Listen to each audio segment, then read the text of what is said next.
ఏలూరు జిల్లా పోలవరంలో గంజాయి రవాణా అరికట్టేందుకు పోలీసులు ప్రత్యేక దృష్టి పెట్టారు. ఈ క్రమంలోని పోలీసులు విస్తృతంగా వాహనాల తనిఖీలు నిర్వహించారు. ప్రధాన రహదారి పాటు శివారులో వాహనాల తనిఖీలు నిర్వహించి ధృవీకరణ పత్రాలు లేని వాహనాలపై కేసులు నమోదు చేశారు. రవాణా శాఖ నిబంధనలు ఉల్లంఘించిన వారిపై కేసులు నమోదు చేయడంతో పాటు ర్యాష్ డ్రైవింగ్ చేసే వారిపై కేసులు నమోదు చేస్తామన్నారు. మద్యం తాగి వాహనాలు నడిపితే జైలుకు వెళ్లాల్సి వస్తుందని హెచ్చరించారు పోలీసులు.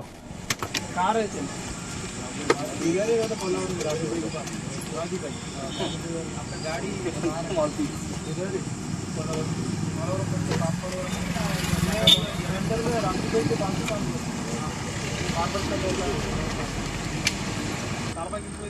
చాలా కాలం హాస్పిటల్లో ట్రీట్మెంట్ తీసుకున్నాడు. ఐసీయూలో ఏమంటే ఆపోజిట్లో వచ్చేవాడు కొట్టేసాడు. ఆయన తప్పేం లేదు. టీవీఎస్ మోటార్ సైకిల్ ఎంత ఉంటుంది? టీవీఎస్ మోపిడ్ ఎంత ఉంటుంది? చిన్నది.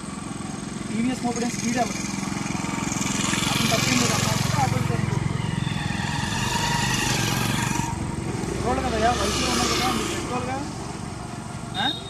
నేను కొనుక్కోవడం భారమా?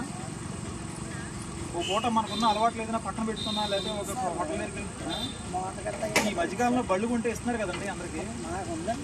బండి కొంటే కంపల్సరీ ఇస్తున్నారు కదా, ఎట్లదా? ఇంట్లో పెట్టి పూజిస్తారు. అది ఉపయోగం ఏంటి? ఎక్కడికైనా ఎక్కడికైనా ప్రమాదం చేసుకోవడం